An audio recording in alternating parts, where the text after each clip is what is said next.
네, 최근의 정치 분석 시작하겠습니다. 오늘 함께할 세 분 소개해드립니다. 김종욱 전 청와대 행정관, 조수진 변호사, 김민아 시사평론가와 함께하겠습니다. 안녕하세요. 안녕하세요. 안녕하세요. 예, 완전 가을이네요.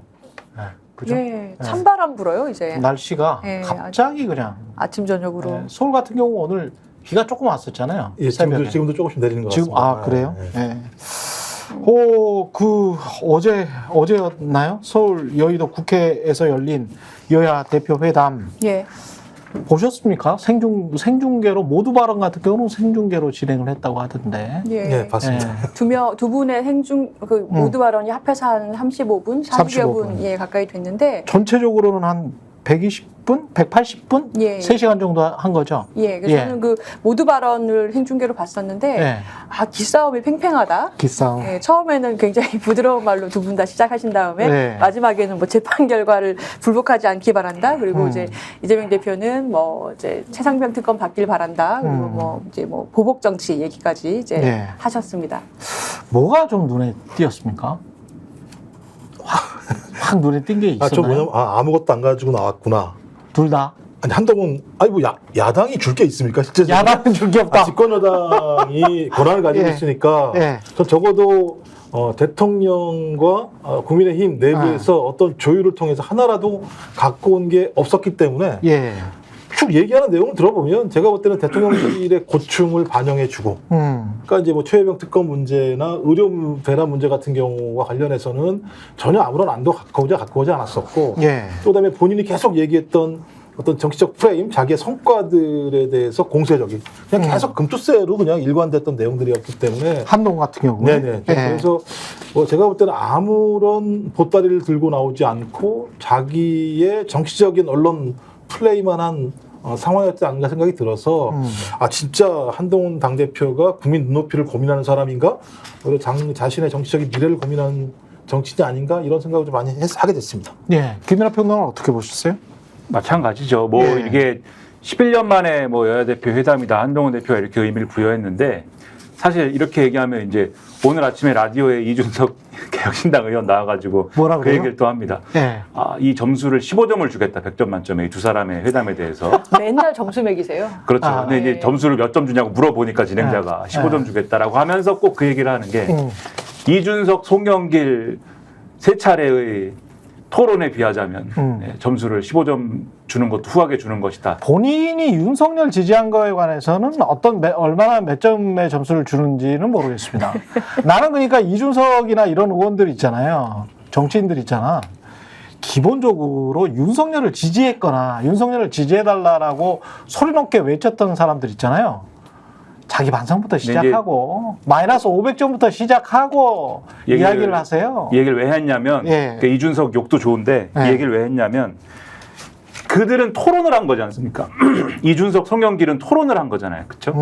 이준석 의원하고 송영길 전 대표, 당시 이준석 대표, 송영길 대표는 토론을 한 것이고 그러니까 이런 식으로 각을 잡고 모두 발언이 있고 그다음에 이제 비공개 협의를 하고 어떤 종류의 합의를 도출하는 형태의 회담은 11년 만이다. 한동훈 대표 이렇게 주장을 한 거예요. 근데 합의가 도출되었느냐에 대한 얘기를 하려고 그러는데 합의가 도출되었느냐? 합의가 이루어진 게 아니라 공동 발표문이 나온 거 아닙니까 지금? 그렇죠. 그리고 공동 발표문을 보면은 민생 공통공약 추진 협의기구를 운영한다. 그다음에 금융투자소득세 관련 주식시장 활성화를 종합 검토한다. 이것도 합의된 게 아니에요 지금. 그렇죠. 뭐 유엔지 아니면은 아예 안 하는 건지 합의된 게 아니지 않습니까? 추석 연휴 응급 의료체계 구축 정부에 당부하고 국회 차원의 대책을 협의한다. 그러니까 이것도 뭐 합의가 이루어진 건 아니에요. 반도체, AI 산업, 국가 기반 전력망 확충 지원 방안을 논의한다. 그러니까 뭐 합의한 거 없어요. 가계, 소상공인 부채 완화 지원 방안을 강구를 한다. 이건 앞으로 논의를 해보자는 거고. 육아휴직 확대를 위한 입법 과제를 추진을 하자. 이거 추진을 하는데 뭐 어떻게 추진될지는 아무도 모르는 거고. 딥페이크 성범죄 문제의 제도적 보완을 추진하자. 추진하는 겁니다. 지구당을 재도입하는 거에 대해서 협의를 하자. 그러니까 이렇게 어떤 방향으로 가자고 하는 거에 대한 어떤 공감대 정도를 확인한 그런 내용이거든요. 그런 걸 보면은 지금 이제 김종욱 박사님 말씀해 주신 대로 뭔가를 이 지점에서 야당하고 합의를 해야겠다라는 거를 준비하고 나왔다라기보다는 그냥 회담을 해야 된다. 회담을 하는 모습 자체를 보여줘야 된다. 한동훈 대표의 목적은 그거였다. 일단은 그렇게 평가를 하는 게 중요한 것 같습니다. 그런 지점에서 좀 자세를 지적하지 않을 수가 없는데 이재명 대표 같은 경우는 그러니까 저는 그게 상식적인 것 같아요. 그 여야가 만나는데 서로 간에 이제 그 감정적으로 흐를 수 있는 부분들 있잖아요. 최상병 특검이나 이런 거는 감정적으로 흐를 수 있는 부분이라기보다는 뭐 이성적으로 이제 생각을 해야 되는 부분이기 때문에 수사 외압과 관련된 거니까. 근데 대통령 측이나 여당 측에서 제일 감정적으로 대응할 수밖에 없는 부분은 김건희 씨와 관련된 거라고 생각을 하거든요.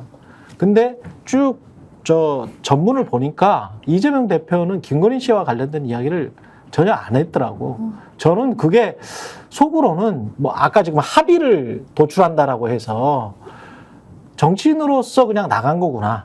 야당 정치인으로서. 그래서 최대한 뭔가를 좀 이끌어 보려고 하는 자세로 나간 건데 한동훈 대표 같은 경우는 이제 갑자기 또 사법 리스크 이야기를 쭉 장구하게 한 거예요. 근데 그거가 또 어떤 하면 불복하면 어떻게 될 것이다. 뭐 이런 식의 이야기잖아요. 그러니까 가정법에 그래서 재판 결과가 이렇게 나오면 그래서 이죽거리는 거 있죠. 네. 상대방 놀리고 이죽거리고 엘레리 꼴레리 하는 거 뭐 이런 거 있지 않습니까?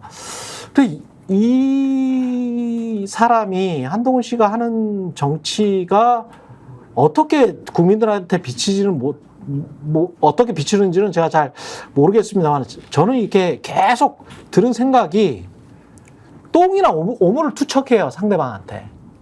똥 같은 오물을 투척을 합니다. 어떤 문재인이건 이재명이건 누구건 간에 한동훈이나 윤석열의 특징은 이런 거구나. 똥 같은 오물을 투척하고 야, 깨끗이 씻어봐. 똥 냄새가 안 나도록 만들어봐. 2년이나 5년 동안. 그럼 내가 인정을 해줄게. 그러니까 검사 시절에 기소권을 독점했던 자들이 갖는 그 마음 자세 같은 거 있잖아요. 똥 오면은 무조건 투척해. 그 다음에 야, 똥 냄새 안 나도록 깨끗이 씻어. 날 수 있어? 그거 오래나? 뭐 이런 식의 지금 정치를 하고 있는 거거든요. 그러니까 깜짝 놀랐어요. 저는 모두 발언에서도 이거를 장황하게 이야기를 하더라고요. 사법 리스크에 관해서 똑같이. 그러면 아까 김민하 평론가가 이야기했던 합의를 하려고 나온 게 아니고 뭔가를 뭐 민생을 논하고 뭐 나온 게 아니고 그냥 윤석열 지키려고 나온 거구나. 그리고 자기 뽐내려고 나온 거구나. 그리고 자기 지지층 결집시키려고 나온 거구나. 이재명 놀려먹으려고 나온 거구나. 이렇게 생각할 수밖에 없는 거지. 이 자세 자체가. 그러니까 말씀하신 것처럼 네. 협상이 나왔으면 협상의 유연성을 갖고 그렇죠. 나와야 되는 거거든요. 네. 예를 들면 최혜병 특검법 문제도 마찬가지인데 네. 다 받겠다 그랬잖아요. 더 내놔라. 더 필요한 게 있으면 다 받겠다. 문제는 특검을 통해서 진실을 밝히려고 하는 국민적 요구가 중요하니 그 자세지. 그렇죠. 그렇게 얘기를 했었죠. 그다음에 또 그 이재명 당대표의 트레이드마크라고 얘기할 수 있는 민생회복 지원금 같은 경우도 마찬가지인데 좋다. 이거 다 안 해도 좋다. 어떤 형태로든지 새로운 안을 낼 수 있다. 그러니까 이래 협상의 여지가 분명히 있는 건데 저는 이 문제와 관련해서 소위 한동훈이라는 인물은 전혀 자율성을 갖지 못하는 거죠. 대통령하고 만나지도 않았을 것이며 만났을 때 야, 이 정도는 저희가 받아야 되지 않겠습니까? 라고 얘기하면 작살날 거거든요. 제가 볼 때는요. 저기서 말씀하신 것처럼 사법 리스크는 뭐랑 연동이 되냐면 한동훈 입으로 얘기했던 10월 위기설과 연동이 됩니다. 10월 위기설이 뭐냐? 10월 달부터 이재명 당대표 소위 이 재판에 대한 1심 결과가 나오기 시작할 거라는 얘기를 본인이 입으로 얘기했었거든요. 그렇죠. 저 그렇다면 지금은 시간 벌기예요. 10월 달까지 가는 거죠, 계속. 이재명, 그러니까 소위 한동훈은 이재명 민주당 당대표의 사법 리스크 프레임을 계속 걸면서 10월 위기설까지 계속 문제 제기를 하고, 그 다음에 소위 대통령하고는 일정하게 서로 깨지지 않을 만큼만 어떤 사비라를 하는 방식을 통해서 가다 보면 본인의 길이 열릴 거라고 생각하는 것 같아요. 그러니까 제가 볼 때 협상을 하등의 이유가 없는 거죠. 아니, 본인 말대로 야, 재판 결과가 나오면 너 복종해야 돼? 그럼 뭐하러 만납니까? 근데 그 재판 결과 나오면 복종해야 돼. 이제 이 말이 가지고 있는 정치적 함의는 이 사람들도 알 거 아니에요. 1심, 그리고 이제 그게 굉장히 좀 일방적이라고 생각해요. 먼저, 만약에 재판 결과가 나왔을 때 국민의힘은 어떤 결과가 나오든 간에 사법부에게 항의하지 않겠다라고 했잖아요. 그럼 4가지나 5가지 중에 국민의힘이나 한동훈 씨가 지금 속으로 생각하고 있는 거는 하나만 유죄가 나와봐. 1심에서 하나만 유죄가 나오면 어떻게든 이재명을 낙마시킬 거야. 뭐 이런 거 아닙니까? 근데 지금 현재 이제 검사들의 행태나 이런 것들을 쭉 보면 하나만 무죄가 나와봐. 이렇게 국민들이 생각할 수도 있을 것 같아요. 하나만 무죄가 나오면 검사들 얘들이 일부러 기소한 거 아니야? 정치적으로? 이렇게 생각할 수도 있는 거거든요. 근데 이 사람들의 생각 자체는 하나만 유죄가 나오면 무조건 정치 생명이 끝나는 것. 그러니까 똥을 던졌는데 똥이 제대로 투척이 된 거야. 그게 1심에서 똥이 제대로 투척이 돼서 몸에 닿았다고 하더라도 그걸로 정치 생명이 끝나는 걸로 몰아가려고 하는구나. 이런 어떤 치졸한 어떤 정치 공세? 요 안이 그 속내가 다 보인다. 저는 그렇게 봤습니다. 그게 이제 검사들의 예. 사고 체계인 거죠. 예, 검사들 그렇죠. 입장에서 내가 죄를 끝까지 몰아붙이면 결론적으로 기소할 것이고 기소가 되면 법원에 있는 재판관들 내 입장을 따를 거라는 생각을 가지고 있는 거고. 그렇죠. 근데 우리나라는 3심제니까 3심까지 가자고 야당이 얘기할지 모르겠으나 다 필요 없어. 1심에서 유죄 나오면 죄가 있는 거지라고 몰아붙이면서 아니 30까지 가자고 야당 이야기를 하든 말 안 하든 간에 30까지는 무조건 가야 되는 거죠. 가야 되는 거죠. 그러니까 무죄죠 그때까지. 네. 저는 근데 제가 볼 때 이제 그것을 10월 위기설로 계속 고양시키고 계속 위로 올려서 프레임을 만들고 네. 10월 달부터는 엄청나게 공격하고 그 예열 작업하고 있는 게 지금 뭐냐면 문재인 대통령 그 딸 문제와 관련해서 문재인 대통령 또 본인을 갖다가 예를 들면 뇌물죄로 적시를 하면서 피의자로. 그렇죠. 피해자 적시하면서 지금 보면은 그러니까 이재명 당대표도 10월달 사법 리스크 위기설, 전직 대통령도 뇌물죄의 피의자 신분, 이 프레임을 계속 밀고 나가겠다라는 거거든요. 그러니까 지금 윤석열과 한동훈이 가지고 있는 유일한 카드 하나는 뭐냐면 검찰이 가지고 있는 수사 기소권밖에 없는 거예요. 그니까. 다른 게 없으니까 네. 그걸로 가는 거예요. 멍청한 거죠. 통치를 하겠다는 사람이 검사가 아니잖아요. 대통령이고 당 대표잖아요. 어떤 형태로든지 국민들의 마음을 얻어서 이 문제를 풀어갈 생각이 없는 거죠. 근데 만약에 이제 김건희랄지 최상병 특검이랄지 이런 것들이 없으면 특히 김건희가 디오프 받은 거, 그 다음에 김건희 씨의 주가 조작 혐의와 관련해서 9월 12일 날에 그 항소심 판결 나는 거 있잖아요. 그런 것들이 없으면 본인들의 생각대로 흘러갈 수도 있겠지. 근데 이제 김건희 씨가 계속 걸리잖아. 근데 그것과 관련해서는 절대 이제 말을 안 하잖아요. 그러니까 저는 그 네. 태도 문제 아까 얘기하신 거에서 그냥 한마디만 덧붙이자면은 그 이긴다라는 것에 대해서 아직도 본인이 정치인으로서의 한동훈 대표의 경우에 정치인으로서 뭐가 이기는 것이냐에 대해서 좀 아직 검사 티를 못 벗은 것 같다 이런 생각이 들었었어요. 그러니까 이죽거린다고 표현하셨는데 예.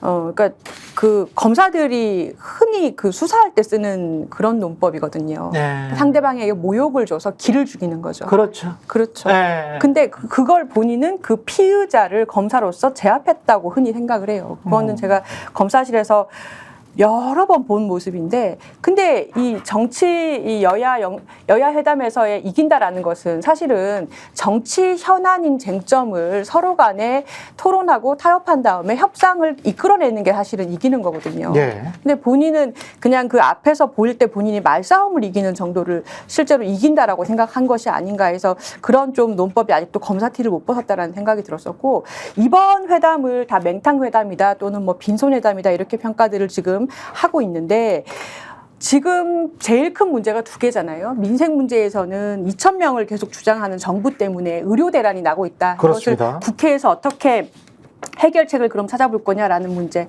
또 하나 중요했던 것이 그동안 대통령의 거부권 때문에 국회가 거의 마비되다시피 해왔는데, 이게 그럼 최상병 특검은 그럼 어떻게 해결할 거냐. 이 부분은 특히 중요했던 게 한동훈 대표는 본인 안이 있었어요. 거기에 대해서 이재명 대표가 모두 발언해서 다 받겠다라고까지 문을 열어놓은 상태였고, 그럼 적어도 다른 여러 현안들은 합의하기에 뭐 부족한 시간이었다고 하더라도 의료 대란 문제 당장 어떻게 할 거냐에 대한 구체적인 뭐 아니면 조금 더 이제 발전적인 방향, 또 하나 최상병 특검 문제 계속해서 반복되는 대통령의 이 거부권으로 인한 국회 마비, 이거 어떻게 할 거냐, 이 2가지는 적어도 2명이 이렇게 뭐 11년 만이라고 본인도 평가했지만 만났으면 어느 정도의 물꼬는 열었어야 되는데, 홀랑한 게 지금 추석 연휴 응급 의료 체계 구축, 이 정도 발표한 거고 나머지 뭐 최상병 특검 이런 거는 다 합의를 아예 하지를 못했고 아예 뭐 의제에서 의료대란 같은 경우에는 뺐다라고 처음부터 얘기를 했고 이게 지금 그러면은 무슨 한동훈 대표가 회담에서 이긴 것이냐, 그러니까 진짜 이기는 게 무엇이냐에 대해서 좀 처음부터 각을 잘못 잡고 있는 거 아닌가 좀 이런 생각입니다. 그 이재명 대표 이제 사법 리스크 언급한 거는 이제 말씀하신 그런 태도의 문제도 있는데 예. 제가 볼 때는 이 모두 발언, 뭐 생중계 이런 걸 계속 주장하고 고집한 거 아닙니까? 그러니까 보여주기 위한 것도 있다. 보여주기 위한 것도 있다. 맞습니다. 꽁 잡는 매다. 이재명 잡는 한동훈이다. 뭐 이런 건데. 근데 이게 이제 지지자들의 요구도 있겠지만 제가 볼 때 용산에 보여주기 위한 그런 측면도 있는 것 같아요. 예. 그러니까 용산 입장에서 보면 한동훈 대표하고 이재명 대표 만나가지고 뭔가를 합의를 한다는데 지금 말씀하신 그 부분에서 예를 들면 덜컥 합의를 해버리면 예를 들면 최상병 특검이라든지 이런 데서 덜컥 합의가 나와버리면 그러면은 이게 순식간에 구도가 용산이 고립되고 여야가 뭔가 합의해서 이게 완전히 우리가 어려운 지경에 놓이는구나 이렇게 될 만하다 이런 생각을 하는 거지 않습니까? 예. 그 이런 생각을 다른 이제 여타의 상황이면 안 할 텐데 왜냐하면 여당하고 용산은 한 편이니까 안 할 텐데 대통령이 한동훈 대표를 못 믿잖아요 전혀. 못 믿는다는 게 계속해서 뭐 증명이 되오지 않습니까? 예. 그러니까 이번에도 아마 못 믿었을 거예요 제가 볼 때는. 그래서 지금 언론 보도를 잘 보면은 이 여야 대표 회담이 성과가 없는 거에 대해서 대통령실이 어느 정도 안도한다라는 표현이 언론에 이제 기사에 한 줄 들어가 있는 경우들이 있어요. 안도하는 분위기다. 왜? 뭐 다른 거라도 혹시라도 한동훈이 반기를 들어가지고 덜컥 뭐 합의했으면 큰일 날 뻔했다 이런 분위기. 그러니까 합의가 안 돼서 아무것도 안 돼서 이제 안도하는 거예요? 더군다나 대통령실은 지금 분위기가 어떻습니까? 무조건 야당을 향해서는 돌격 앞으로 이거 싸워야 된다 이런 분위기 그렇죠. 아닙니까? 국회 개원식에 안 오잖아요 대통령이. 국회 개원식에 대해서 축하드립니다라고 하지만 그럼에도 불구하고 전현희 의원이 살인자라고 그래가지고 그 살인자라고 윤석열 대통령한테 한 것도 아니지 않습니까? 김건희 여사한테 한 거 아닙니까? 예. 김건희 여사 평상시에 야당에서 대통령을 향한 비판이나 이런 것들은 일상적이었는데 예. 그런 일상적일 때는 국회 개원식에 오는데 김건희 여사에 대한 어떤 극단적인 비판이 나왔을 때는 안 온다. 그러니까 안 오지 않습니까? 이런 모든데 여야 합의가 뭔가 이루어졌다라고 하면은 큰일 나는 거죠. 그래서 이런 거를 고려한 한동훈 대표의 액션일 수도 있다라는 생각이 들고 하나 더 볼만한 대목이 뭐냐면 예. 이 모두 발언에서 이재명 대표가 계엄령 얘기를 했잖아요. 계엄령 이야기 좀 이따 하죠. 아, 계엄령, 예, 계엄령 이야기는 제대로 한번 다뤄봐야 될 것 같아가지고 그 우려 이야기를 할 때 이 단어도 이재명 대표는 이제 우리처럼 의료 대란 지금 현재 현상 자체를 이야기를 하잖아요. 근데 한동훈 대표는 계속 의료 개혁 이렇게 이야기를 해요. 의료 개혁을 하는 과정에서 지금 당장의 의료 공백, 요게 이제 최대한의 수식어입니다. 의료 공백에 대해서 조금 국민들이 불안할 수 있는데, 요거를 해소하는 일도 우리 정치의 중요한 임무다. 이것과 대통령실이 한동훈이 가지고 있는 차이가 딱 유일한 게 저는 의료와 관련해서 이 부분이라고 보는데, 왜냐하면 야당과 시민사회는 야 지금 난리 났다. 특히 추석 때는 굉장히 힘들 것 같다. 그래서 의료 대란. 근데 한동훈은 야 의료 공백이 당장에 좀 있긴 있어. 그런데 우리가 하는 거는 의료 개혁 이렇게 이야기를 하는 거고 저 대통령실이나 보건복지부는 의료 공백은 없어. 지금 당장에 의료 공백도 없고 잘 원활히 돌아가고 있어. 그게 이제 대통령의 워딩이잖아요. 지금 의료실 어디 가봐. 응급실 가봐. 잘 돌아가고 있다니까?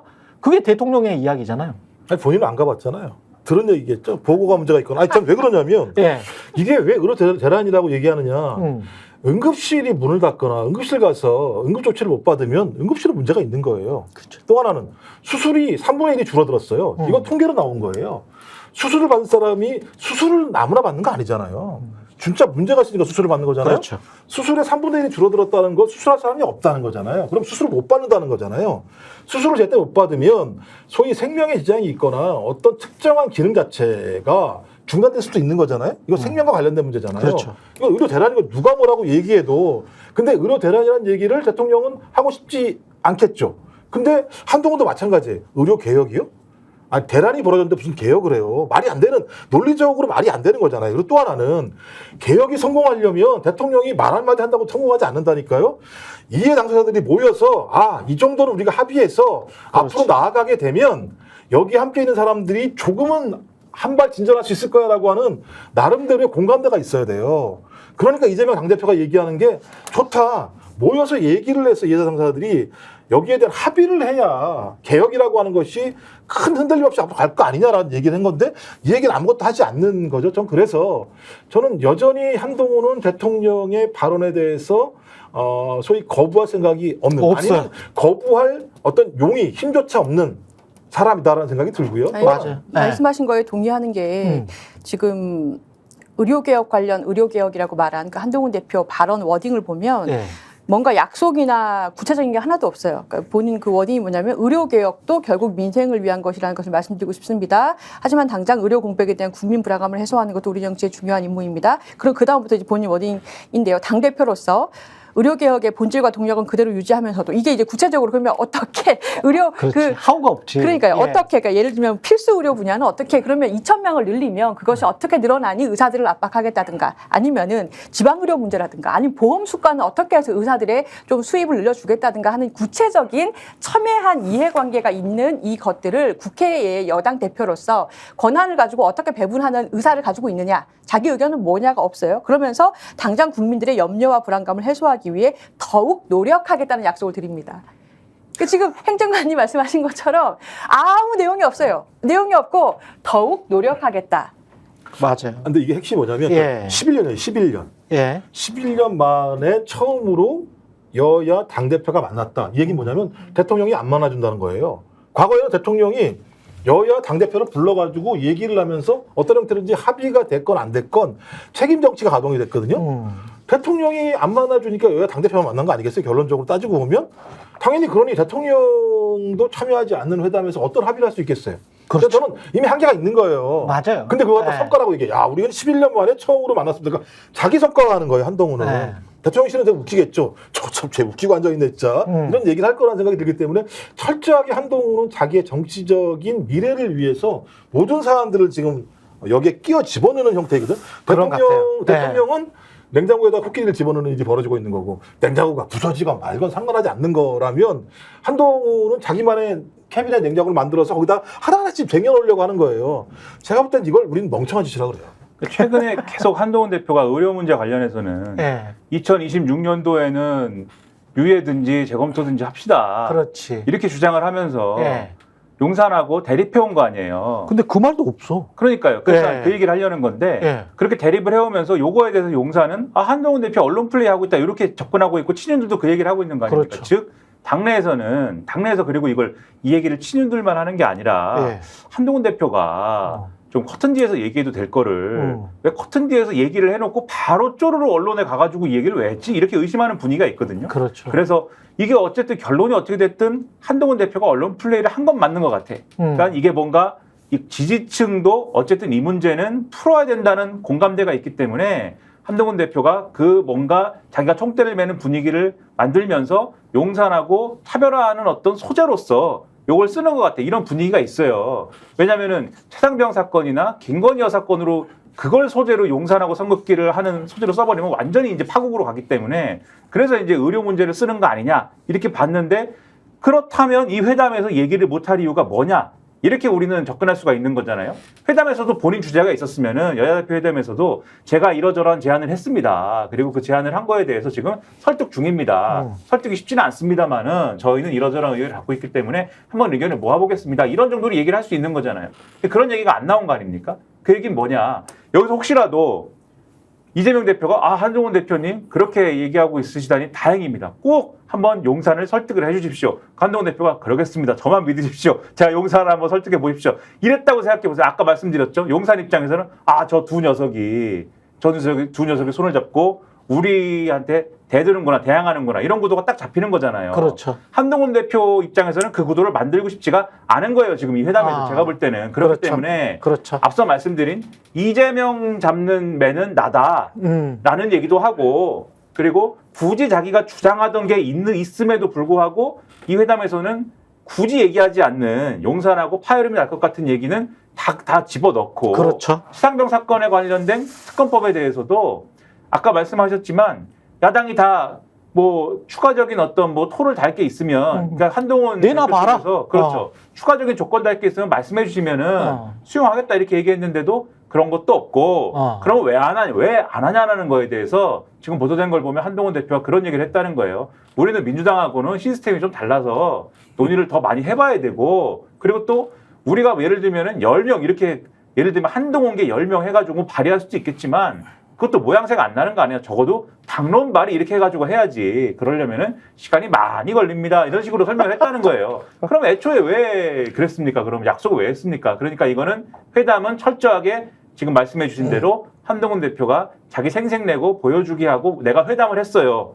그리고 회담을 했긴 했는데 이 회담 가지고 용산하고 싸울 일은 안 만들었어요. 요거를 보여주기 위한 그러한 거였다. 이렇게 봐야 된다는 겁니다. 그러니까 제가 볼 때는 아주 악질이라는 게요. 네, 악질이에요. 왜냐하면 네, 악질이에요. 정말. 아니 민주당은 최혜병 특검법을 총선 공약으로 들고 나온 거예요. 네. 국민이 합의해 준 거거든요. 예. 민주당은 추진할 수밖에 없는 거예요. 근데 우리는 시스템이 달라서 시스템이 다르다는 게 뭐예요? 저기는 이재명이 한마디 하면 그냥 이재명 맞으러 간다는 얘기가 똑같은 거잖아요. 그리고 한동훈 씨는 당대표 그 선거 나갔을 때 최혜병 특검 관련해서 수용할 것처럼 이야기했잖아요. 아니 공약이었어요. 따지고 네. 보니까 맞아요. 공수처 수사와 무관하게 그렇죠. 제3자가 추천하는 특검안은 추진해야 돼. 왜? 그렇지. 국민 눈높이가 그러니까 그렇지. 나는 국민 눈높이에 맞는 당대표가 되겠어. 이게 소위 말하는 소위 윤석열과 한동훈의 차별성이라고 제기해서 그렇죠. 62.8%로 당선이 된 거란 말이에요. 네. 그럼 지금 나와서 한 얘기는 뭐냐? 대통령을 설득을 못했어. 국민의힘도 회의도 안 하는데 이 토론도 안 하겠다는데 야 내가 할 수 있는 방법이 없는데라고 얘기하면 나는 못해라고 얘기하는 게 맞는 거잖아요. 그렇죠. 합의가 안 됐더니 곽규택 나와서 하는 얘기가 우리는 시스템이 다른데요. 우리는 아직 토론도 안 했어요. 이게 사람이 할 얘기입니까? 아니 그거 하라고 계속 얘기했던 거잖아요. 예. 무슨 회담이라고 하는 것이 갑자기 열린 거 아니잖아요. 충분히 제안했고 그다음에 수용했잖아요. 한동훈이. 그렇죠. 수용했으면 이게 핵심 예. 의제라는 걸 몰랐겠어요? 그럼 핵심 의제가 있으면 대통령실과 조율이 안 되면 국민의힘 의원들 모여서 토론이라도 해서 여기서 수용 못했으면 나가서 미안합니다. 내가 힘이 없습니다라고 얘기하는 게 맞는 건데 아무것도 안 한 다음에 합의 못하고 와서 우리는 니네랑 달라서 토론하는데 시간이 오래 걸려 이렇게 얘기하는 게 상식적으로 말이 됩니까? 그리고 아까 이제 계엄 이야기는 이재명 당대표가 했습니다. 최근에 계엄 얘기가 자꾸 얘기되고 있고 좀 전에 만들어졌던 계엄안에 보면 이 계엄 해제를 국회가 요구하는 것을 막기 위해서 국회의원들은 계엄 선포와 동시에 체포 구금하겠다는 그런 계획을 꾸몄다는 이야기도 있습니다. 그러니까 계엄 선포와 동시에 국회의원들을 체포 구금하겠다. 이게 만약에 사실 이제 완벽한 독재국가 아니냐 이렇게 지금 주장을 한 건데 왜 계엄 이야기를 꺼냈을까요? 김건희 이야기는 없는데 계엄 이야기가 있습니다. 이건 실질적인 어떤 뭐 실체가 있는 거다라고 지금 느끼고 있는 걸까요? 어떻게 보십니까? 뭐 그럴 민주당의 내부에 어떤 정보가 있어서 이제 네. 이런 주장을 했는지까지는 제가 알 수 없으나 계속해서 이런 이제 말씀을 하는 거는 뭔가 뭐 단서가 있으니까 이런 말씀을 하는 측면이 있겠죠. 그동안 이제 얘기를 한 거는 예를 들면은 군 인사가 의심스럽다라는 부분이 있지 않습니까? 예. 김용현 예를 들면은 국방부 장관 후보자가 경호처장이던 시절부터 군 인사에 계속 개입을 해왔는데 예를 들면 군에서 정보에 관련한 정보를 다루는 분야의 이제 사령관들, 뭐 기무사령관이랄지 지금은 이제 이름 바뀌었습니다만은 방첩사령부랄지 소위 말하는 뭐 777 사령부랄지 이런 데가 다 이제 소위 말하는 충안고 라인이다. 그런 데를 잡은 이유가 뭐겠냐? 윤석열 대통령을 뭐 탄핵을 한다든지 뭐 이런 것에 대한 요구가 커질 때 그런 걸 통해서 국민들이 막 거리로 나오고 이럴 때 그런 것들 사전에 감지해가지고 예를 들면 계엄령을 통해서 그거를 예를 들면 군사적으로 뭔가 대응하기 위해서 아니냐 이런 의심들이 있는 가운데 뭐 어떤 것을 통해서 이런 주장을 민주당이 하고 있는지는 모르겠으나 그런 의심을 갖고 있는 것 같은데 근데 이재명 대표가 이런 얘기를 꺼내기까지 이제 흘러온 논리는 그런 얘기인 것 같아요. 그리고 한동훈 대표가 뭐 사법 리스크 얘기하고 그런 얘기를 하니까 그러면 이재명 대표는 거기에 대해서 그리고 이제 사법 리스크 얘기에 더해가지고 또 무슨 얘기를 했냐면 이재명 대표한테 한동훈 대표가 면책 특권 얘기도 하고 막 이러지 않았습니까? 국회의원의 면책 특권에 대해서 면책 특권 제한하는 얘기 뭐 이런 걸 하니까 대통령의 그러면은 이 소추권. 소추권 얘기도 하고 뭐 이런 거잖아요. 그런 얘기를 하면서 권위주의에 대해서 그리고 독재에 대해서 얘기를 하는 과정에서 뭐 이런 얘기도 하고 그런 어떤 맥락이 아닐까라는 생각이 들어요. 그래서 예를 들면 계엄을 선포한다는 계엄 선포를 준비한다는 얘기도 있는데 그거에 대해서 대통령실은 계엄을 선포하면은 예를 들면 국회에서 과반 이상이 해가지고 요거를 무효화시킬 수 있는데 그걸 우리가 고려하고 있겠느냐라고 항변하고 있지만 그러나 과거에 이제 계엄 관련해 갖고 준비했던 문건이나 이런 과정을 보면은 그 아예 이제 계엄 선포했을 때 의심스러운 국회의원이나 이런 사람들은 아예 못 움직이게 해놓고 그리고 계엄을 쭉 이제 밀어붙이는 그러한 계획도 있었던 거 아니냐라는 얘기가 일각에서 나왔었거든요. 그러니까 그런 얘기를 하면서 대통령 권한이나 이런 것들을 이런 식으로 남용하는 거에 대한 우려 이런 것들을 제기한 게 아닐까 이렇게 생각을 하는데 저는 계엄 관련 얘기를 한 것보다 이 한 거에 대한 반응이 더 웃긴 것 같아요. 대통령실 반응? 그렇죠. 예. 대통령실이 바로 반응했지 않습니까? 예. 계엄 관련 얘기를 우리가 예를 들면 방금 말씀드린 그런 정황, 국회에서 민주당이 다수인데 우리가 예를 들면 그렇게 함부로 하겠느냐. 반발을 막 했잖아요, 바로. 예. 이전까지는 반발도 안 하다가. 예. 안 한 것까지는 아니죠. 슬슬 하다가. 근데 이 반발을 왜 했을까 잘 생각해 봤어요. 안 한다는 이야기는 안 했어. 또. 뭐 그렇게 계엄을 안 하겠다. 계엄을 안 하겠다. 뭐 이런 이야기는 안 했어. 예. 근데 재미있는 거는 예. 당장 오늘 아침에 한동훈 대표가 얘기를 했습니다. 어제 아무 말도 안 했잖아요, 이 대목에 대해서. 예. 한동훈 대표가. 오늘 아침에 한동훈 대표가 이렇게 얘기를 했습니다. 어제 이재명 대표가 계엄 얘기했는데 그러면서 무슨 국회의원을 잡아가고 이런 얘기를 했는데 이렇게까지 얘기를 한 것은 국기문란이다. 이 근거가 있어야 되는데 근거도 없이 얘기했다면 이것은 국기문란이다. 이렇게 얘기를 했습니다. 그러면 저는 이 과정을 통해서 대통령실이 얘기한 거는 한동훈 대표 들으라는 취지도 있구나. 그럴 수 있네. 왜 너 예. 그거 듣고만 있어? 이재명이 계엄 얘기하고 이러는데 너는 왜 그거 듣고만 있어? 이런 식으로 지금 가고 있는 것이다. 이런 의심이 상당히 든다 지금. 그러네요. 예. 이게 사실은 이 제1야당 대표가 모두 진술하는데 나왔다는 네. 모두 연설에서 나왔다는 게 좀 충격적이에요. 그렇죠. 예. 왜냐하면은 유튜브라든지 여러 인터넷상에서는 심심치 않게 도는 걸 봤습니다만은 근데 이게 사실은 이게 무슨 얘기야라고 하기도 또 좀 조심스러운 것이 예전에 우리 한번 겪은 적이 있지 않습니까? 벌써 박근혜 때. 박근혜 예. 최순실 그 국정 문란 사건 한창일 때 2016년에 추미애 그 당시 민주당 대표가 이런 발언 한 적이 있었습니다. 실제로 문서가 있었고. 계엄을 준비하고 있다는 말이 있다. 근데 그 당시에는 아무런 이 증거는 없었기 때문에 그때도 똑같이 이렇게 여당에서 공세 펴고 지나갔는데 실제로 2018년도에 밝혀졌던 문건이 나왔죠. 2017년에 박근혜 탄핵 심판이 한창이고 광장에 시민들, 국민들 다 뛰어나와서 그 탄핵을 계속 요구를 하실 때 당시에 국군 기무사령부가 탄핵이 만약에 기각이 되면 비상계엄을 선포를 하고 전국 계엄으로 확대해서 정부와 부처, 언론, 국토를 장악해서 합동수사본부를 설치한다라는 내용의 거의 60페이지 가까운 문건이 밝혀진 적이 있었잖아요. 그랬죠. 예, 그러니까 그때 당시에 탄핵이 만약에 기각이 됐었으면 이 문란을 군이 나서서 제압해서 이 대통령의 안위를 지키겠다라는 문건을 실제로 만든 적이 있었다는 거예요.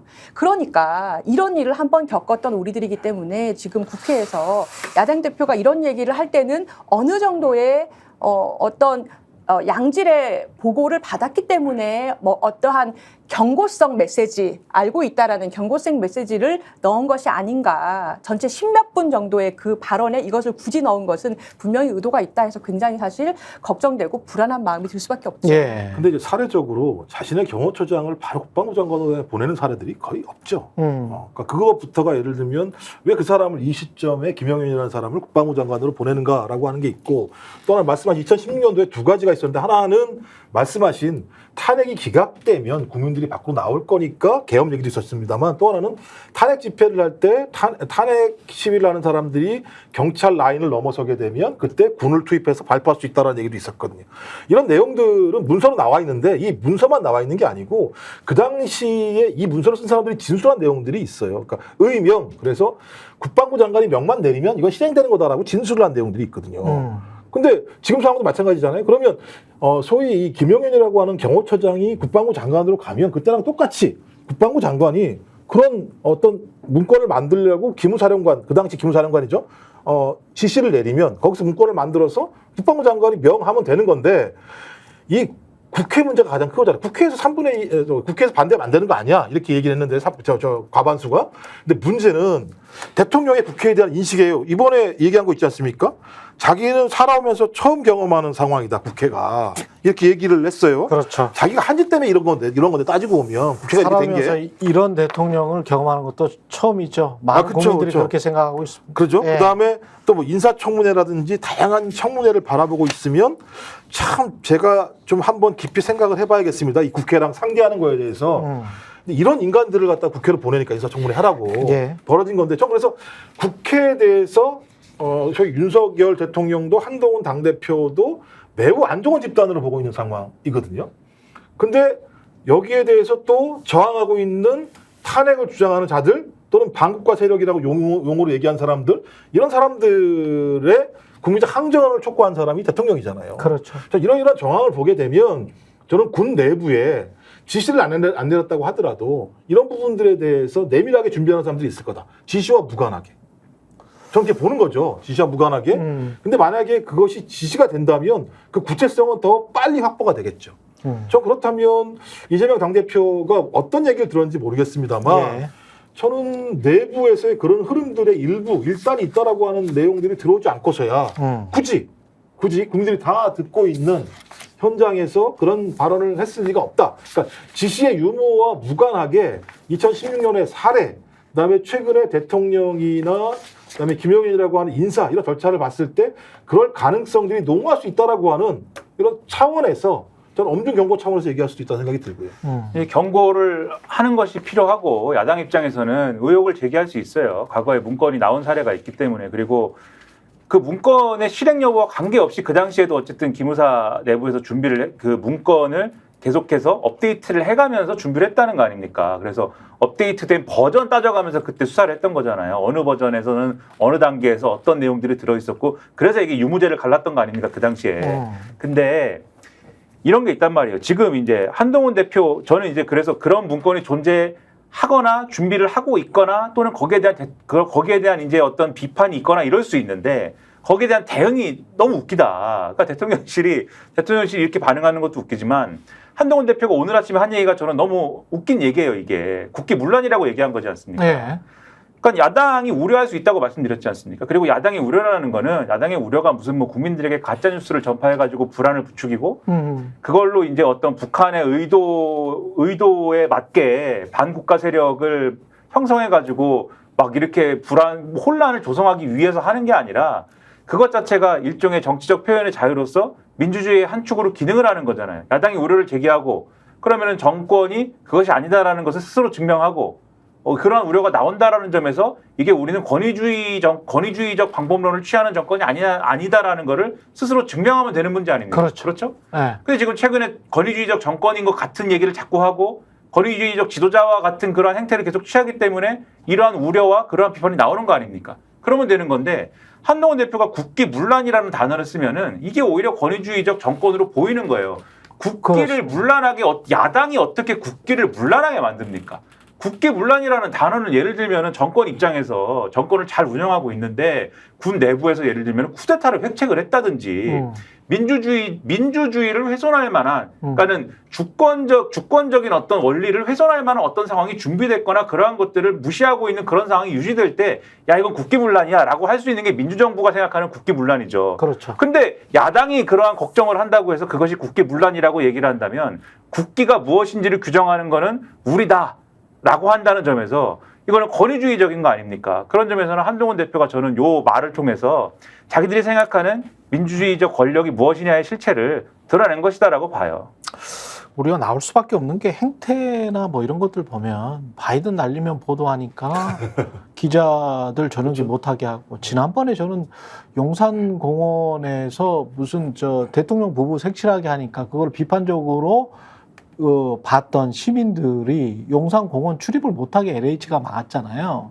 그 관련해서 이제 소송도 벌어지고 있고, 그러니까 전반적으로 뭘 대통령에 관해서 비판하는 무슨 뭐 미술 작품이든 뭐든 간에 뭐 이렇게 자꾸 제재를 하는 것 같고 뭐 기소하는 것 같고 검찰이 막 뭘 하는 것 같단 말이죠. 그러면 지금 말씀하신 그런 전형적인 권위주의적인 행태, 포갑적인 행태가 드러나는 거잖아요.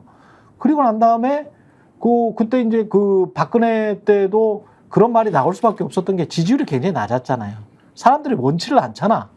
대통령을. 박근혜라는 사람을 원치를 않고 그리고 윤석열이라는 사람도 지금도 원치 않는 거 아니에요. 리얼미터나 한국갤럽 나온 거 보면 거의 뭐 리얼미터에서 20%대 나온 거는 거의 처음 두 본 번째입니다. 두 번째죠. 네네. 그런 거 저런 거 보면은 본인들도 그런 생각을 할 수밖에 없지 않을까라고 정치적으로는 야당이나 시민사회에서 생각할 수밖에 없을 것 같아요. 왜냐하면 박근혜 때도 똑같은 일이 벌어졌었기 때문에 국민적 지지율이 워낙 낮으면 이 사람들이 뭐 이상한 생각을 하지 않을까? 근데 이제 원래 본성이 굉장히 좀 민주적인 사람들이고 그런 게 아니고 국민의힘에 원래 쭉 따라가 보면 전두환 찬양하고 그랬던 사람들도 꽤 아직도 있고. 그럼요. 지금 예. 마음속으로는 다 가지고 있는 거죠. 왜냐면 그렇지. 그게 효율적이라고 생각하는 사람들이 되게 많은 거예요. 그렇죠. 그러니까 야, 힘들어 죽겠네. 뭐 토론을 해. 그냥 내가 얘기해서 쭉 가면 성장하고 발전할 것 같은데 저 무래기들 주로 야당이겠죠. 이렇게 네. 얘기하는 측면들이 분명히 있고 네. 또 하나는 제일 문제가 대통령을 왜 경로하는 거예요. 통치자가 경로한다라고 하는 건 매우 비상적인 상황이에요. 그러니까 맨날 실제적으로. 경로해. 이 그렇죠. 사람은. 경로한다는 건 대부분 그런 겁니다. 자기 마음대로 안 되니까 경로하는 거예요. 근데 자기 마음대로 안 되는 게 너무나 많은 거예요. 민주사회에서는. 자유민주주의에서는. 근데 그걸 용인하지 않는 거라면 그러네. 경로할 때마다 비상사태가 발생할 수밖에 없는 건데 잘 보십시오. 아까 말씀하신 이 갤럽 23% 그다음에 리얼미터 29%가 나왔는데 과거에 박근혜 정부도 마찬가지인데요. 이런 시그널 자체가 한 4, 5개월이 갔어요. 근데 입장을 바꿔야 돼요. 예를 들어 MB처럼 국정 방향을 바꾸거나 이러면 국민들이 톤다운해요. 그렇지. 박근혜 정부 때는 절대 바꾸지 않았어요. 가다가 훅 돌아져 버린 거거든요. 지금도 마찬가지 상황인데 여기에 군이 결합되면 제가 왜 그러냐면 문건 제목 2016년에 나왔던 문건 제목이 그런 거예요. 전시개혁 및 합수 업무 수행 방안 이거고 그다음에 야 이게 재밌는 게 통수권자의 안위를 위한 군의 역할. 문건 제목이 이런 게 있어요. 그게 무서운 거예요. 그러니까 이게 그다음에 통수권자의 안위를 위한 군의 안위. 역할. 이게 문건이란 말이에요. 대통령이지 않습니까? 그러니까. 네. 그다음에 최악의 상황을 가정한 국면별 대비 방안, 현시국 관련 국면별 고려상 이런 게 대비 문구로 다 만들어졌다는 거예요. 그러면 이건 가지고 있는 거예요. 제가 볼 때는 그러네. 가지고 있는 거고 캐비넷에 있는 거예요. 이건. 근데 그 캐비넷이 결합되는 건 뭐냐? 국방부 장관의 지시 라인에 지시가 있었을 때만 가능하겠죠. 그렇죠. 근데 대통령이 경로했어요. 자기의 경호처장이 국방부 장관으로 아직 안 갔습니다만 경로했다라고 하는 걸 가장 잘하는 사람은 국방부 장관이겠죠. 경호처장이 했으니까. 네. 저는 이건 개연성이 충분하기 때문에 야당은 끊임없이 문제제기해야 되는 거예요. 이걸 문제제기하지 않는다라고 얘기하는 건 한국 사회가 공권력에 의해서 국회가 유린당한 일이 벌어지는 거예요. 왜냐하면 국회의원 잡아다가 현행범이라고 이 사람들이 나와가지고 계엄 얘기 아까 국회문란 말씀했잖아요. 국회문란자들이야라고 다 감옥에 집어넣어버리면 반국가 세력이다. 감옥에 집어넣어버리면요 투표 못해요.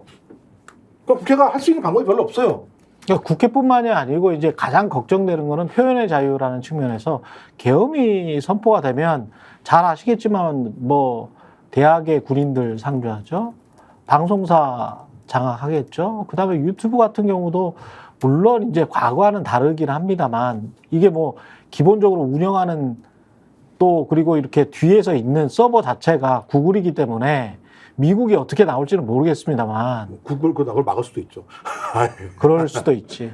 계엄이라는 거 이제 국내적인 정치 상황 때문에 우리는 잠시 그걸 막아야 되겠다. 이렇게 갈 수도 있는 거거든요. 그러니까 이 사람들이 할 수 있는 그러니까 그 전에 행태를 보면 뭐 걱정을 할 필요가 없어. 그래도 최소한의 민주주의자들이야. 에? 자유민주주의자들이야. 그들이 주장하는 것처럼. 여론은 확신이 있다면 국민이나 야당의 대표적인 정치인이 이런 걱정을 안 하겠지. 그렇죠. 지금 네. 뭐 대규모로 국가보안법 위반 사건 같은 거 터지지 않는가 이런 우려하시는 분들도 그렇죠. 있고요. 네. 왜냐하면은 이제 정치 대통령이나 국힘의 지지율이 계속해서 답보 상태이기 때문에 그러니까. 그동안 해온 것이 있기 때문에 네. 그렇게 우려하시는 분들도 있고. 하여튼 오늘 그것 때문에 문재인 대통령 그 뭡니까 사위 네. 그 문제를 꺼냈다라고 보는 사람들도 많아요. 맞습니다. 예. 그러니까 네. 어떤 분이 그런 말씀하시더라고요. 급하니까는 네. 주특기가 나온다. 그러니까 전직 대통령 수사에 주특기 아닙니까 이게? 그렇죠. 대통령 혹은 전직 대통령 수사가 주특기인데 사실 물론 이제 제가 뭐 법 전문가는 아닙니다만 문재인 전도 대통령을 피의자로 놓는 뇌물죄라는 게 이 수사가 잘 될 거냐에 대해서는 저는 뭐 평론가 입장에서는 좀 이따가 그 의문이 있어요. 예, 광고 듣고 광고를 해야 돼. 말을 하면은 예, 광고가 또 미안해. 광고 중요하죠. 미안합니다. 광고가 좀 중요해. 인터넷 때문에. 네. 살려주십시오. 30초 후에 다시 돌아오겠습니다. 예. 아니 왜 아직도 3년간 같은 통신사 인터넷 계속 쓰고 계세요? 인터넷 가입 시 48만원 무신 경종 시 추가 혜택이 주어집니다. 인터넷 비교원 통해 인터넷 가입하고 시민에게 홍보해주세요. 지금 문고에 인터넷 비교원 검색 후 3초만에 감동 행복 비교해보세요.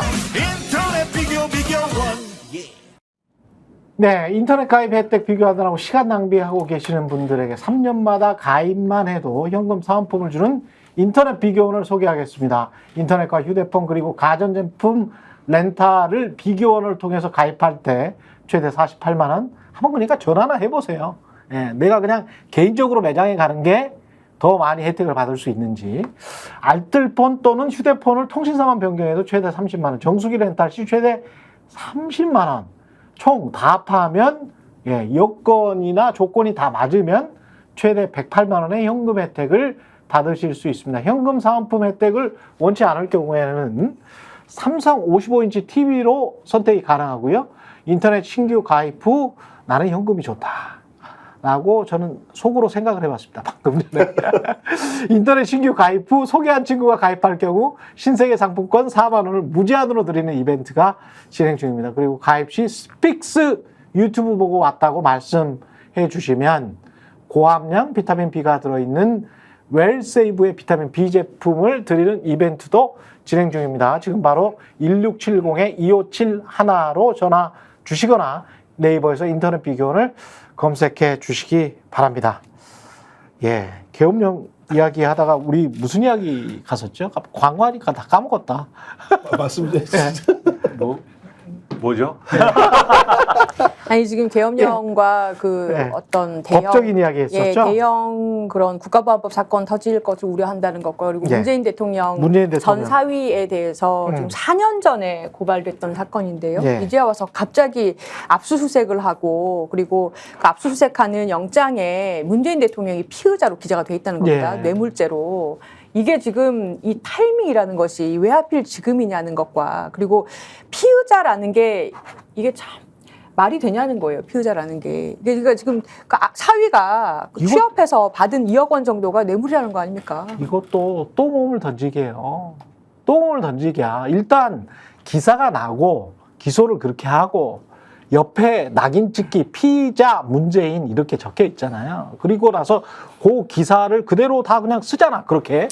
그러고 나면 뇌물이라는 게 이게 통상적으로 우리가 과거에 생각했던 뇌물처럼 나는 이제 윤석열 정부 검찰이나 윤석열 한동훈식의 뇌물 사건에서 제발 좀 돈이 그 거대 정치인이나 이런 사람한테 직접 좀 들어가는 걸 보고 싶어. 지난번에 저 이재명도 무슨 저수지 뭐 400억 미래 그냥 돈이 2억 얼마라도 좀 들어갔으면 좋겠어. 야, 5천억이 들어갔어. 우리가 그 계좌를 확인했어. 이런 검찰의 어떤 기소 내용을 좀 보고 싶거든요. 이거 뇌물죄라는데 돈이 들어간 거가 아니잖아요.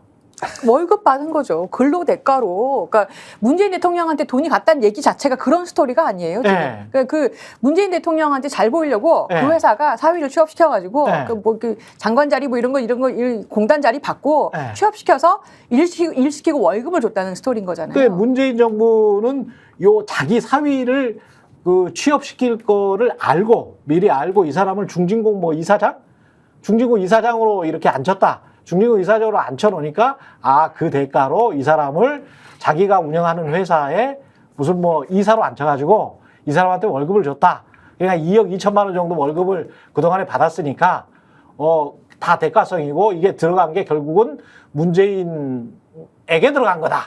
재밌는 게 생활비를 그때부터 끊었다 이런 얘기를 하는 거 보면서 야 저런 논리로 접근을 하면 안 네. 걸릴 사람이 있을까? 그러니까 검찰이 작정하면 다 걸리겠구나. 예. 그러니까 제가 볼때 전 정부를 싹 다 드러낼 수 있을 것 같다는 느낌이 드는 거죠. 그러니까 이거를 네. 속지 말아야 된다. 저는 그 말씀을 드리고 싶은 게 경제 공동체다 이 얘기를 하거든요. 그러니까는 이 문재인 전 대통령의 따님인 다혜 씨가 그 당시에 2018년에 독립생계를 유지하지 않고 있었다. 그래서 문재인 전 대통령과 김정숙 여사가 이분을 사실상 부양했어야 되는데 부양했어야 되는 건데 그런데 그러한 이제 과정 말씀하신 과정을 통해서 그 부양했어야 되는 돈을 사실상 이상직 전 의원이 대신 내준 셈이 되는 것이다. 요거 지금 구조예요. 근데 예. 요게 그러니까 쉽게 얘기하면은 받은 사람 돈 받은 사람 지금 공무원이 아니잖아요.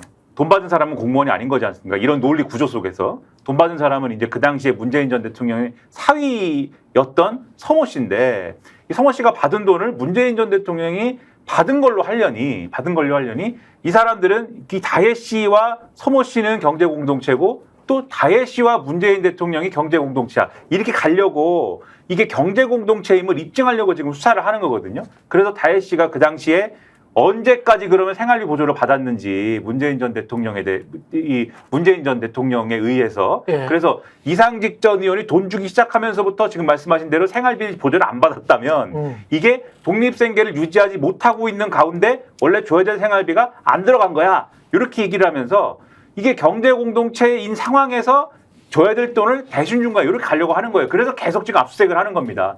이게 독립생계가 유지가 안 되고 있었다는 걸 증명하기 위해서. 그래서 이 사건에서는 독립생계가 유지가 안 됐다는 게 핵심이에요. 그래서 이 다혜 씨라는 사람이. 근데 이 사람은 지금 근데 결혼을 한 상태였지 않습니까? 예. 다혜 씨는. 결혼을 해가지고 사실상 뭐 그게 같이 살았든 어쨌든지 간에 분가를 한 상태였단 말이에요. 어쨌든 결혼을 한 상황이었는데 결혼을 한 딸에 대해서 이 사실상의 그 처가이잖아요. 서모 씨 입장에서는. 그 사람들하고 경제 공동체다라는 게 얼마나 증명할 수 있는 것이냐는 이거 증명 자체가 상당히 어려운 일이라고 저는 생각하고 그다음에 그동안의 앞서의 판례를 보면 곽상도 전 의원 판례가 있습니다. 사실 1심에서 화천대유구 50억 클럽 사건 있지 않습니까? 곽상도 전 의원 아들이 받았잖아요. 돈을. 네. 아들이 받은 거를 갖고 곽상도 전 의원이 받은 거나 마찬가지야. 그래서 여기를 경제 공동체 논리로 묶었거든요. 예. 그런데 1심이 어떻게 됐습니까? 무죄가 나왔잖아요. 무죄가 나와가지고 야 그게 뭐냐 검찰이 잘못한 것이다 비판 많이 했는데 그래서 검찰이 항소심에서 이 논리를 보강을 합니다. 어떻게 보강을 했냐면 곽상도 전 의원하고 곽상도 전 의원 아들이 공범이다라고 보강을 했어요. 공범이다라고 보강을 해서 항소심을 하고 있습니다. 그럼 똑같은 논리로 가려면 문재인 전 대통령하고 다혜 씨가 공범이든지 아니 저는 이게 너무 이 얘기를 하는 이유가 있어요. 예. 이유가 있으니까 조금만 더 들어보세요. 이 얘기를 하는 이유가 있다. 아니 잠깐만 그 포인트로 가기 전에 이유가 있어서 하는 얘기다. 네. 예, 그 포인트로 가기 전에 저는 이렇게 논리로만 이렇게 쭉 접근을 하다 보면 나는 이게 이제 이것도 검찰이 노림수라고 생각을 하거든. 그러니까 이유가 있다고 말씀드렸는데. 예. 그 제가 말하는 거하고 같으면 우리가 찌찌뽕하면 너무 좋을 것 같아. 근데 아니 상식적으로 생각을 해야지 자꾸 곽상도랑 비교를 하는 거는 저는 이것 자체도 오물투척이라고 생각을 하거든요. 왜냐하면 기본적으로 한 몇 년 근무했는데 예? 대리급한테 또는 뭐 과장급이라고 쳐 대리급이든 과장급한테 50억으로 퇴직금 주는 것과 우리가 상식적으로 생각을 해보자고. 법적 논리가 아니고 그냥 상식적으로. 예? 그리고 이상직 의원이라는 그 사람의 커리어랑 뭐 이런 걸 생각했을 때 야 민주당에서 저 사람한테 중진공 이사장 줄 수 있어? 정부에서? 상식적으로 줄 수 있어. 예? 그리고 지금 저 사위 있잖아요. 사위가 야 전혀 말도 안 돼. 이 사람은 이 항공사에서 근무할 수 있는 아무런 경력도 없고 상식적으로 말이 안 되는데 뭐 한 월 800만 원 받았어. 뭐 이런 식으로 생각을 해보면 이게 무슨 상식과 비상식의 경계를 다 허물어 버린 다음에 보통 사람들이 야 그러면 상식적으로 중진국 이사장 할 만해서 그냥 했어. 에? 그리고 상식적으로 취업할 만해서 했어. 이것과 곽상도 아들이 뇌물을 몇 년 동안 하다가 상식적으로 50억 받았어. 이것과는 이게 완전히 차이가 나는 이야기잖아요. 근데 왜 자꾸 곽상도 아들이랑 이 사건을 비교를 하는지를 모르겠어요. 들어보세요. 예. 곽상도 건마저도 아들하고 곽상도를 경제 공동체로 묶는 게 안 됐다. 그 말씀을 드리는 거예요. 아니, 그건 곽상도마저도. 나도 아는데. 그런데 여기서 말씀을 왜 드리냐? 이 말씀을 왜 드리냐? 예. 경제 공동체로 묶는 것이 어렵다 하나 말씀드리면서 그런데 오늘 조선일보가 사설을 뭐라고 쓰냐면은 박근혜 전 대통령하고 최순실하고 경제 공동체로 묶여가지고 박근혜가 유죄가 나온 거다. 그러면은 예. 문재인 문다의 사이와 네. 박근혜 최순실 사이 중에 네. 더 누가 더 가까운 게 가까운 누구겠느냐? 그렇다니까. 문재인 문다혜가 더 가깝기 때문에 네. 박근혜 최순실의 경제 공동체가 인정이 돼서 네. 문재인 문다혜는 당연히 인정이 된다. 이렇게 가고 있다. 그러니까 그게 검찰의 그런데 논리라니까. 아니라는 네. 거예요. 그런데 네. 박근혜 최순실이 유죄가 난 거는 네. 그들이 경제 공동체에서 난 게 아닙니다. 뇌물죄 공동 정범에서 난 거예요. 그렇죠. 이들은 뇌물 혐의에 있어서 네. 서로 공모 관계였기 때문에 단지 가까운 사이여서 유죄가 난 게 아니라 그렇죠. 공모 관계였기 때문에 유죄가 난 거기 때문에 네. 박근혜 최순실로 만약에 이거를 설명하려고 그러면 네. 문재인 대통령하고 문다혜 씨가 야 내가 이상직을 임명할 테니까 그렇지. 그러면 너는 거기서 이걸 받아야 돼. 네 남편인 서모 씨가 이걸 취업을 해서 이 관계가 여기서도 인정이 돼야 돼요. 그렇죠. 그러면은 네. 여기서 제가 말씀드리는 게 이 네. 논리에 속지 말라고 말씀드리는 거예요. 경제 공동체로 묶이면 묶이는 것 자체가 쉽지 않은 일일 뿐더러 네. 누구는 경제부 공동체로 묶였는데 그러면 누구는 묶이지 않았다. 이렇게 갈 거거든요. 100% 지금. 만약에 이게 검찰이 무리하게 기소를 했어요. 예를 들면. 그렇죠. 무리하게 기소를 했는데 1심에서 예를 들면 이제 뭐 앞으로 쭉 나올 겁니다만은 1심에서 만약에 이건 경제 공동체라고 볼 수가 없어서 예를 들면은 이거는 무죄입니다. 이렇게 가게 되면은 예상하지 못한 결과가 나오면은 바로 국민의힘 윤석열 정권 조선일보 어떻게 나올 거냐? 박근혜는 경제공동체 인정됐는데 여기는 인정이 안 되냐? 사법부 잘못됐다. 바로 이렇게 나온다는 거예요. 그래서 그렇습니다. 여기로 가면 안 된다. 예. 같은 말이야. 그러니까 단순 비교, 경제공동체, 그다음에 곽상도 뭐 50원 이게 법이라는 게 다 상식적인 수준에서 이야기를 하는 건데 이걸 자꾸 검찰이 이렇게 그 시나리오를 만들어 가지고 야, 니들 사실 공모했잖아. 요거잖아요. 예? 이재명, 쌍방울, 김성태 이것도 다 시나리오를 만들어가지고 너희들 사실 공모했잖아. 이재명 정치적으로 성공시키기 위해서 공모한 거잖아. 아니 이런 식의 검찰의 논리잖아요. 그러면 제가 똑같은 논리를 돌려드리면 윤석열, 김건희, 최 여사님 공모했잖아. 예? 거긴 했어요. 거긴 했는데.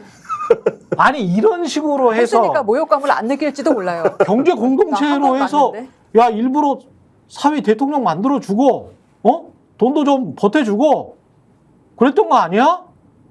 라고 하면 어떻게 할 거냐는 거야. 그러니까 이게 상식적으로 판단을 해야 된다는 차이점이요. 거예요. 그러니까 지금 이거를 면밀히 법적으로 죄가 되냐 저는 결국에는 기소는 할 거라고 보고요. 왜냐하면 기소하려고 지금 판단하는 그렇지. 거기 때문에 예. 모욕을 주는 게 목적이라고 봅니다. 그리고 맞습니다. 결국에는 무죄가 날 거라고 보는데요. 예. 조국 대표도 딸에 장학금 받고 어쩌고 다 뭐 그 당연히 그 이제 결혼 전에 딸이었고 그 학업을 하고 있었기 때문에 경제 공동체라고 보임에도 불구하고 무죄 났어요. 1, 2심 네. 모두 뇌물죄는 다 지금 무죄가 난 상태입니다. 근데 기소를 한다는 것 자체가 어떤 타격을 노리는 것이냐를 그 점을 주목하고 그 점에 대해서 우리가 타격을 받지 말아야 된다는 말씀을 저는 드리고 싶은데 맞아요.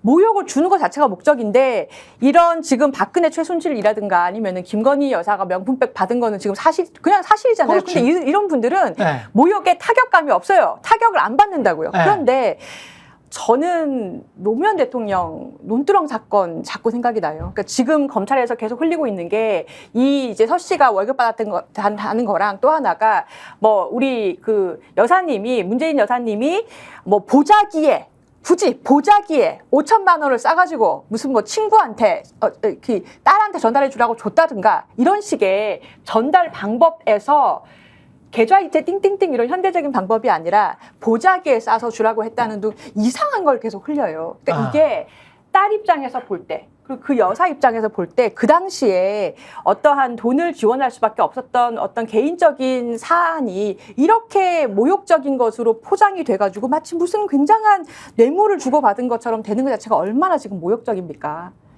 근데 이러한 보도들의 이런 뉘앙스, 이 언론의 뉘앙스를 검찰이 알고 노리고 뒤에서 조정하는 거죠. 그렇지. 그러니까요. 그렇지. 여기에 우리가 10년, 20년 예. 동안 그래 왔잖아. 속거나 그러니까 뭐 문제 있나 봐라고 예. 속으면 안 된다는 겁니다. 얼마 전 뉴스타파에서 보도된 건데요. 예. 그러니까 예를 들면 김건희, 윤석열 이 두 사람은 노무현 대통령을 굉장히 위하는 것처럼 얘기를 했었는데 실제적으로 2012년도에 그 윤석열 그 당시 검사의 장모 문제와 관련해서 본인이 개입된 문제로 검찰 내부에서 감찰을 받는 와중에 미국으로 갑자기 출장을 갑니다. 미국에 출장 가서 누구 조사했느냐? 지금 저기 노무현 대통령 딸 수사를 했어요. 그 당시에. 그러니까 제가 볼 때는 오래된 특수부의 관행적인 모욕주기 수사 방식 자체가 지금 재현되고 있는 거라고 볼 수밖에 없는 거예요.